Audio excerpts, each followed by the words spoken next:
मिजोरम के चुनाव में आपको क्या लगता है कि जो सत्तारूढ़ फ्रंट है वही वापस आएगा? जी, उसमें हुआ यह है कि देखिए, जो मिजो नेशनल फ्रंट है और दूसरा जो ZPM है, उन दोनों का उन दोनों का नारा यह है कि जो मिजो जातियां हैं उनका एक यूनिफिकेशन, उनका एक एकीकरण होना चाहिए। वो तीन तरह के लोगों को मानते हैं कि इनका यूनिफिकेशन होना चाहिए। एक तो मिजो लोग खुद, जो कि मिजोरम में रहते हैं। दूसरे कुकी लोग, जो कि मणिपुर में रहते हैं लेकिन वो उसी जाति के मानते हैं। और तीसरे चिन लोग, जो कि बर्मा में रहते हैं। इन तीनों का यूनिफिकेशन होना चाहिए।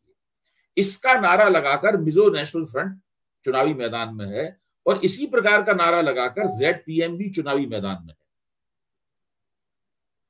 और चूंकि मणिपुर की स्थिति संभालने में भारतीय जनता पार्टी न केवल विफल रही, बल्कि उस स्थिति को बिगाड़ने में भी उसकी भूमिका रही, और उसमें ज्यादातर अत्याचार कुकी लोगों के ऊपर हुआ, इसलिए मिजो नेशनल फ्रंट, जो पहले भाजपा के साथ था, उसने उसके मुख्यमंत्री ने नरेंद्र मोदी के साथ में मंच पर जाने से इनकार कर दिया और इसका सार्वजनिक बयान दिया उन्होंने।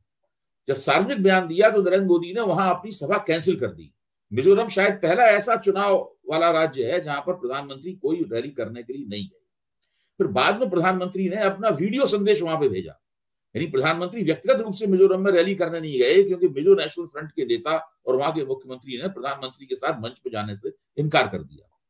क्योंकि कुकी लोगों के साथ जो मणिपुर में सुलूक हुआ है, जो उनके साथ हिंसा हुई है, उससे मिजोरम की राजनीति भी बहुत ज्यादा प्रभावित हुई है।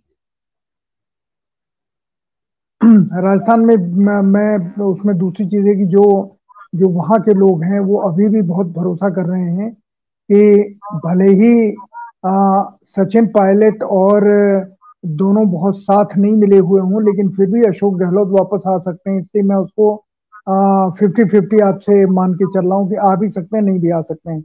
लेकिन मैं जिस काल्पनिक स्थिति की बात कर रहा हूँ, मान लीजिए 5 राज्यों में भारतीय जनता पार्टी हार जाती है, तो इसका क्या कोई असर 24 के चुनाव पे नहीं पड़ेगा?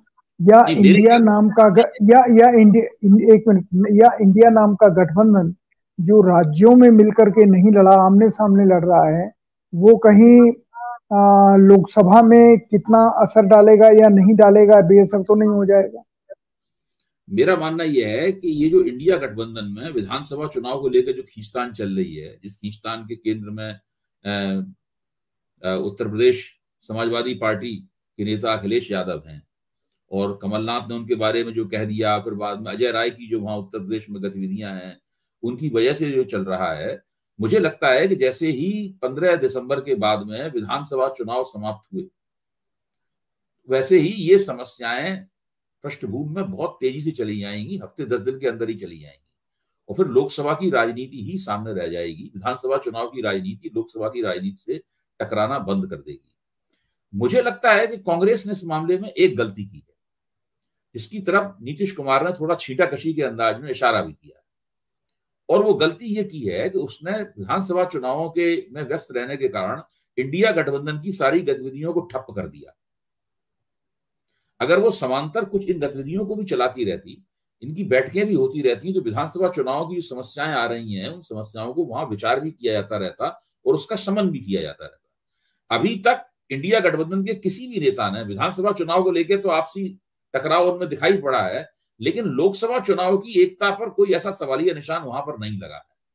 लेकिन जाहिर है जब इस तरह के टकराव होते हैं, राजनीतिक छीछालेदर हो रही है, तो उससे जो एकता के जज्बात हैं, उन जज्बात को ठेस तो लगती है। माहौल तो वहां पे बिगड़ता ही है, जो कि माहौल थोड़ा बहुत जरूर बिगड़ा है। इस माहौल को उन्हें विधानसभा चुनाव के बाद बड़ी तेजी और कुशलता के साथ दुरुस्त करना होगा।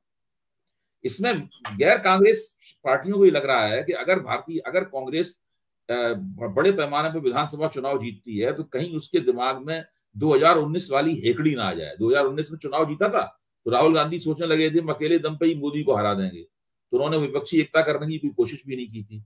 कहीं ऐसा ना हो जाए, ऐसी भावना भी जो गैर कांग्रेस पार्टियां हैं उनके मन में पैदा हो सकती है।